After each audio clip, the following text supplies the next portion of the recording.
Hello friends, நீங்கள் பார்த்துட்டு இருக்க கிரீன் யூடியூப் சேனல் உள்ளதே உள்ளபடி சொல்ல வந்தேன். நான் உங்கள் சுஜிதா. இன்னைக்கு வந்து ஒரு சூப்பரான மேக்கப் பேஸ் வந்து எப்படி கிரியேட் பண்ணலாம், ஃபஸ்ட்டு ஒரு மேக்கப் போடுறதுக்கு முன்னாடி நம்மளோட ஃபேஸ் வந்து எப்படி இருக்கணும் அப்படின்றத பற்றி நான் சொல்கிறேன். ஆஃப்டர் மேக்கப்பும் நம்ம வந்து ஸ்கின்ல என்னென்னலாம் பண்ணணும் அப்படின்றத தான் இன்னைக்கு டாப்பிக்காக எடுத்திருக்கேன். அதுக்கு முக்கியமான விஷயம் வந்து சிடிஎம், கிளென்சிங், டோனர், மாய்ஸ்சரைசர். இந்த மூணும் கம்பல்சரி நம்ம வந்து ஃபேஸில் பண்ணி ஆகணும். அப்போதான் அந்த மேக்கப் வந்து ஃப்ளாலஸாக இருக்கும். எக்ஸாம்பிளாக ஒன்று சொல்லணும் அப்படின்னு பார்த்தீங்கன்னா, வீடு வந்து நம்ம க்ளீன் பண்ணிட்டா மட்டும்தான் வீடு நீட்டாக இருக்கும். ஓகேவா? அதுதான் அங்கங்கே இருக்கும், சின்ன விஷயமா தான் இருக்கும். இன்னும் ஒரே ஒரு முடி கீழே கிடந்தாலும் சரி, பார்க்க அது எப்படி இருக்கும், நீட்டாக இருக்காது. அதை எடுத்துட்டோம்னா அந்த இடம் நீட்டாயிரும். ஸ்கின்ல வந்து அங்கங்கே அன்இவன் ஸ்கின் டோனாக இருக்கும். ஸோ அதில் வந்து நல்லா ஆயில் செக்ரிகேட் ஆகிருக்கும். இன்கேஸ் வந்து பிரைடல் வந்து நீ அட்டன் பண்ணுறீங்க அப்படின்ற பட்சத்தில் பிரைடு வந்து பாத் எடுத்துகிட்டு வருவாங்க. வரும்போதுமே அவங்க என்ன சோப் யூஸ் பண்ணி ஸ்கின்னை க்ளீன் பண்ணாங்கன்றது நம்மளுக்கு தெரியாது. ஸோ அவங்க க்ளீன் பண்ணி ஃபேஸு கிளியராக வச்சுருந்தாலுமே சரி, முந்தின நாள் ஃபேஷியல் பண்ணியிருந்தாலுமே சரி, சிடிஎம் கம்பல்சரி பண்ணிட்டு தான் அடுத்த ஸ்டெப்பே நம்ம எடுக்கணும். ஓகே, ஏதாவது ஒரு கிளென்சர் எடுத்துக்கலாம்.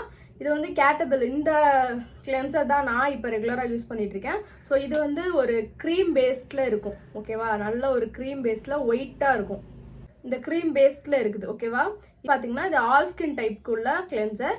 மஸ்ட்டு நீங்கள் இது ட்ரை பண்ணலாம். ஏன்னு கேட்டிங்கன்னா, நம்ம பிரைடல்லாம் போகும்போது ஒவ்வொரு ஸ்கின் டைப்புக்குமே ஒவ்வொரு மாதிரி கிளென்சர் யூஸ் பண்ணுறதா இருந்தால் ஓகே. பேசிக்காக இருக்கிறவங்க இப்போ தான் ஸ்டார்ட் பண்ணியிருக்கீங்க, உங்களோட பிரைடல் ஒர்க் வந்து ஸ்டார்ட் பண்ணியிருக்கீங்கன்ற பட்சத்தில் இது வந்து ரொம்ப அஃபோர்டபுளாக இருக்கும். நல்லா நீங்கள் ஃபேஸில் மசாஜ் மாதிரி கொடுத்து 2 மினிட்ஸ் தான், டக்குன்னு மசாஜ் மாதிரி கொடுத்துட்டு அதை வந்து நம்ம வைப்ஸ் வச்சு க்ளீன் பண்ணி எடுத்துடணும். ஓகேவா? First step cleansing. Second step வந்து டோனர். ஆக்சுவலாக இப்போ வந்து என்கிட்ட டோனர் கிடையாது, ஏன்னா நான் டோனரோட சேர்த்து ப்ரைமர் இதெல்லாம் வரும் இல்லையா?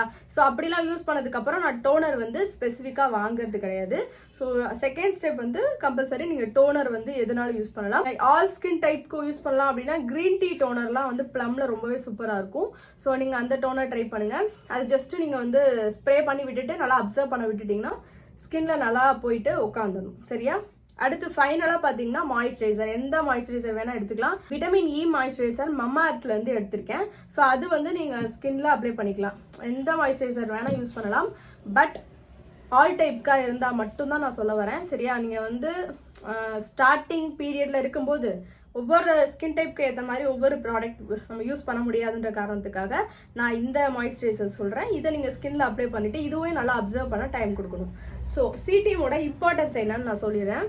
சிடிஎம் வந்து எந்த அளவுக்கு நம்ம பண்ணுறோமோ ஈக்குவலாக நீங்கள் ஆஃப்டர் மேக்கப் பண்ணும்போது உங்களோட ஸ்கின்னு வந்து அவ்வளோ ஒரு சூப்பராக இருக்கும். ஒரு நேச்சுரலான ஃபினிஷிங் கிடைக்கும். அதுக்கு வந்து உங்கள் ஸ்கின்ல உள்ள இந்த எக்ஸ்ட்ரா ஹேர்லாம் இருக்கும் இல்லையா? சின்ன சின்ன முடி, கிரே ஹேர்லாம் நிறைய இருக்கும். ஸோ அதை வந்து கண்ணுக்கு தெரியாத முடியெல்லாம் கூட இருக்கும். உங்களுக்கு பார்த்தா வந்து ஸ்கின்ல ஹேர் இல்லாத மாதிரி தான் தெரியும். பட் வந்து ரியல் ஹேர் கொஞ்சம் இருக்கும். க்ளீனாக நீங்கள் வந்து ரேசர் வச்சு ஃபேஷியல் ஹேர் ரிமூவ் பண்ணியே ஆகணும்.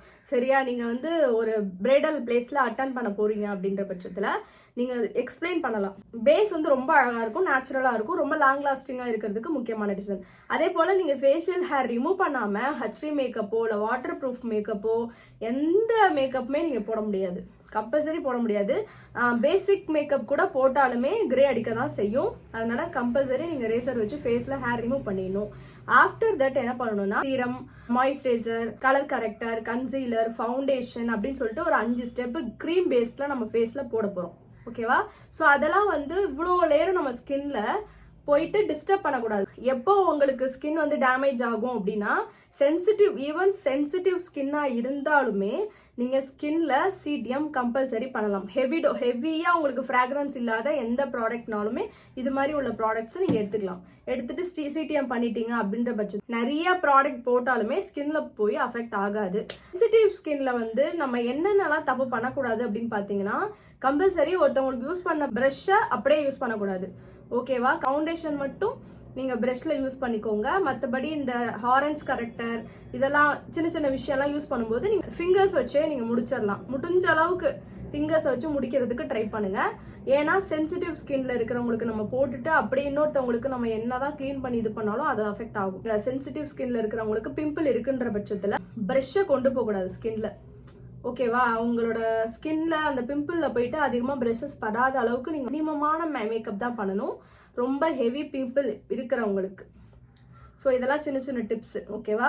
இப்போ வந்து மேக்கப் பண்ணிட்டு ஒரு 8 hours வரைக்கும் பிரைடு வந்து அவங்க ஸ்டேஜில் நிற்கிறாங்க, நிறைய ஃபோட்டோஸ் எடுக்கிறாங்க, நிறைய லைட்டிங் முன்னாடி நிற்கிறாங்க. ஓகேவா? அப்போ வந்து அந்த லைட்டிங்கால நம்ம ஃபேஸில் போட்டிருக்க அந்த ஃபவுண்டேஷன் வந்து கண்டிப்பாக ஸ்கின்குள்ளே போகிறதுக்கு வாய்ப்பு இருக்குது. எப்போனா சிடிஎம் பண்ணாதப்போ. சிடிஎம் பண்ணிட்டோன்ற பட்சத்தில் ஸ்கின் வந்து கம்பல்சரி டேமேஜ் ஆகவே ஆகாது. இது வரைக்கும் நான் வந்து எவ்வளவோ பிரைடல் முடிச்சிருக்கேன், யாருமே எனக்கு வந்து ஸ்கின் வந்து டேமேஜ் ஆயிடுச்சுன்னு இன்ன வரைக்கும் யாருமே சொல்லலை. ஏன்னா அவங்களுக்கு கம்பல்சரி நான் சிடிஎம் பண்ணுவேன். இன்கேஸ் அவங்க ஃபேஷியல் பண்ணியிருந்தாலுமே நான் சிடிஎம் பண்ணுவேன். அப்புறம் வந்து நீங்கள் ஆஃப்டர் மேக்கப்லாம் முடிஞ்சதுக்கப்புறம் சிடிஎம் எப்படி பண்ணலாம், சென்சிட்டிவ் ஸ்கின்னாக இருக்கிறவங்களுக்கு கம்பல்சரி கோகோனட் ஆயில் மட்டும்தான் கொடுக்கணும். அவங்க வந்து அந்த ஃபேஸை க்ளீன் பண்ணி எடுத்துடணும். எடுத்ததுக்கு அப்புறம் சிடிஎம் பண்ண சொல்லுங்கள். சிடிஎம்க்கு நீங்கள் கொஞ்சம் கொஞ்சம் ப்ராடக்ட்டை நீங்கள் அவங்களுக்கு அவங்க வச்சுருந்தாங்கன்னா செல்ஃபாக அவங்கள யூஸ் பண்ணிக்க சொல்லுங்கள். அதர்வைஸ் நீங்கள் வந்து சொல்லிடுங்க, இது மாதிரி ப்ராடக்ட் இருக்கா, இதை நீங்கள் யூஸ் பண்ணுங்கள் அப்படின்ற மாதிரி அவங்களுக்கு நீங்கள் சொல்லிடலாம். அப்படி நீங்கள் இதெல்லாம் ப்ரொசீஜராக ஃபாலோ பண்ணீங்க, எந்த ஒரு பிரைடுக்குமே ஸ்கின்ல ப்ராப்ளம் வராது, ப்ராடக்டால ப்ராப்ளம் வரவே வராது, வாய்ப்பே கிடையாது. 100% சொல்கிறேன். பேசிக்கான விஷயம் இது. இது வந்து ஸ்கிப் பண்ணிட்டு பரவாயில்ல நம்ம அமௌண்ட் வாங்கிட்டோம், பிரைடல் வந்து முடிஞ்சிருச்சுல அப்படின்னு நினச்சி பிரைடை வந்து ஏமாற்றக்கூடாது. ஏன்னா அவங்களோட ஸ்கின்லேயே எல்லாம் கைட் பண்ணியே ஆகணும். ஓகேவா? இதுதான் சிடிஎம்மோட இம்பார்ட்டன்ஸ். எந்த ஒரு பிரைட்டாக இருந்தும் நெகட்டிவ் கமெண்ட்ஸ் வர வாய்ப்பு இல்லை. ஓகேவா? இந்த வீடியோ பிடிச்சிருந்துச்சு அப்படின்னா மறக்காமல் லைக் பண்ணுங்கள், ஷேர் பண்ணுங்கள். அடுத்து ஒரு சூப்பரான வீடியோவில் பார்க்கலாம். அது நான் உங்கள் சுஜிதா. டடா.